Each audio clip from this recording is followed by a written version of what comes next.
अगर मैं कहूँ कि हमारे सोलर सिस्टम का सबसे बड़ा ओशन किसी प्लैनेट पर नहीं बल्कि एक मून के अंदर छिपा है, यूरोपा, जुपिटर का एक बर्फ से ढका मून, जिसकी सतह तो सुनसान और ठंडी है, लेकिन उसके नीचे एक ऐसा महासागर छिपा है जिसमें अर्थ के सभी ओशन से ज्यादा पानी मौजूद है।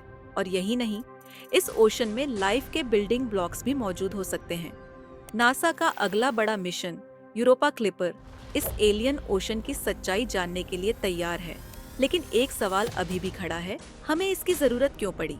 और क्या आप जानते हैं कि इस समय यूरोपा क्लिपर हमारे सौरमंडल की गहराइयों में सफर करते हुए मंगल के पास से गुजर चुका है? हाँ, इसने 1 मार्च 2025 को मार्स से केवल 600 मील की दूरी पर एक ग्रेविटी असिस्ट मैन्यूवर लिया है, जिससे इसकी गति और दिशा को ठीक उसी ट्रेजेक्टरी पर मोड़ा गया है जिससे ये जुपिटर तक पहुंच सके। अब इसका अगला पड़ाव है अर्थ फ्लाई बाय, जो दिसंबर 2026 में होगा। वहां से इसे आखिरी स्पीड बूस्ट मिलेगा और फिर ये सीधे जुपिटर की ओर दौड़ेगा। ये मिशन अब तक लगभग 1.8 बिलियन मील का सफर तय कर चुका है। जब क्लिपर अप्रैल 2030 में जुपिटर की ऑर्बिट में दाखिल होगा, तो वो यूरोपा के करीब से 49 बार गुजरेगा, करीब 25 किलोमीटर की ऊंचाई से, यानी किसी कमर्शियल एयरलाइनर की क्रूजिंग एल्टीट्यूड से भी कम। हम ब्रह्मांड में अकेले हैं या नहीं, ये सवाल उतना ही पुराना है जितना कि इंसान खुद। हमने चांद पर कदम रखा, मार्स पर रोवर्स भेजे, लेकिन आज तक एक्स्ट्रा टेरेस्ट्रियल लाइफ का कोई ठोस प्रमाण नहीं मिला। और अब यूरोपा वो अगला पड़ाव है जहां हमें संभावनाओं की असली चाबी मिल सकती है। यूरोपा की सतह बर्फ से ढकी है और उस पर लाल रंग की दरारें और रिफ्ट लाइंस हैं, जो दिखने में किसी क्रैक्ड मिरर की तरह लगती है। लेकिन असली कहानी इन दरारों के नीचे चल रही है। जुपिटर की ग्रेविटी इतनी जबरदस्त है कि वो यूरोपा को खींचती और मोड़ती रहती है, जैसे कोई स्पंजी बॉल को दबाया जा रहा हो। इस टाइडल फ्लेक्सिंग से यूरोपा के अंदर हीट पैदा होती है और इससे beneath that ice ocean liquid बना रहता है। अब सवाल ये उठता है, क्या ये गर्म नमकीन पानी जीवन को जन्म दे सकता है? नासा ने 1979 में वॉयेजर और फिर 1995 में गैलीलियो स्पेसक्राफ्ट के जरिए यूरोपा को स्टडी किया था।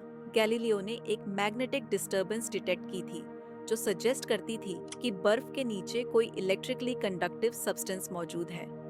और सबसे प्लॉजिबल एक्सप्लेनेशन था एक सॉल्टी ओशन, लेकिन इंस्ट्रूमेंट्स सीमित थे और सवाल ज्यादा थे। तभी से साइंटिस्ट्स को एक ऐसे मिशन की जरूरत महसूस हुई जो डेडिकेटेड हो सिर्फ यूरोपा को समझने के लिए। यूरोपा क्लिपर उसी जरूरत का जवाब है। 2024 में लॉन्च होने वाला यह स्पेसक्राफ्ट 2030 में जुपिटर सिस्टम में पहुंचेगा और यूरोपा के लगभग 50 फ्लाईबाइज करेगा। क्लिपर एक फ्लाइंग लैब की तरह है। 9 साइंटिफिक इंस्ट्रूमेंट्स के साथ ये स्पेसक्राफ्ट जुपिटर के ऑर्बिट में जाकर यूरोपा की सरफेस, एटमॉस्फेयर और इंटीरियर को डीपली स्कैन करेगा। हर फ्लाईबाय में क्लिपर अपने हाई रेजोल्यूशन कैमरों से यूरोपा की सरफेस को स्कैन करेगा, राडार के जरिए आइस शेल के नीचे झांकेगा और मास स्पेक्ट्रोमीटर से यूरोपा की बहुत पतली एटमॉस्फेयर और प्लम्स को एनालाइज करेगा। प्लम्स? हाँ, यूरोपा की बर्फ से प्लम्स इरप्ट होते देखे गए हैं, बिल्कुल गाइजर्स की तरह। ये प्लम्स यूरोपा के ओशन से सीधे बाहर निकलते हैं और अगर क्लिपर इनके अंदर से गुजरता है तो वो स्प्रे को सूंघ सकता है। Yes, literally sniffing alien water vapours. अब जरा सोचिए, अगर क्लिपर को किसी प्लम में कॉम्प्लेक्स ऑर्गेनिक्स, अमोनिया या हाइड्रोजन जैसे मॉलिक्यूल्स मिलते हैं, तो ये बहुत बड़ा सिग्नल होगा कि यूरोपा के अंदर कुछ केमिकल रिएक्शंस चल रही हैं, may be even microbial life. Clipper का सबसे क्रिटिकल टूल है इसका आइस पेनिट्रेटिंग रेडर, जिसका नाम है रीजन।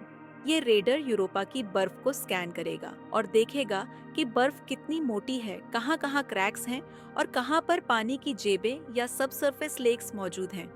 और ये भी पता लगाया जाएगा कि क्या कहीं ऐसी जगह है जहां आइस पतली है और फ्यूचर लैंडर्स भेजे जा सके।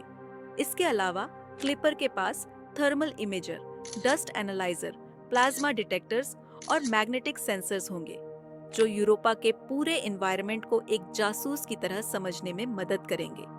साइंटिस्ट को लगता है कि कुछ वार्मर रीजन्स यूरोपा के अंदर ऑनगोइंग जियोलॉजिकल एक्टिविटी की निशानी हो सकते हैं। क्लिपर के डेटा से हमें ये भी पता चलेगा कि यूरोपा का ओशन कितना गहरा है। एस्टिमेट्स बताते हैं कि आइस शेल करीब 15 से 25 किलोमीटर मोटी हो सकती है और उसके नीचे ओशन की डेप्थ 100 किलोमीटर से ज्यादा हो सकती है। यानी वहां पानी का वॉल्यूम अर्थ के सारे ओशन से 2 गुना हो सकता है। और अगर वहां पानी है, हीट है और एनर्जी है, तो यूरोपा शायद हमारे पूरे यूनिवर्स में लाइफ के लिए सबसे प्रॉमिसिंग जगहों में से एक है। अब बात करते हैं रेडिएशन की। जुपिटर का मैग्नेटिक फील्ड इतना ज्यादा इंटेंस है कि वो यूरोपा को रोज हजारों गुना ज्यादा रेडिएशन में बात करता है, जैसा कि हम पृथ्वी पर एक्सपीरियंस करते हैं।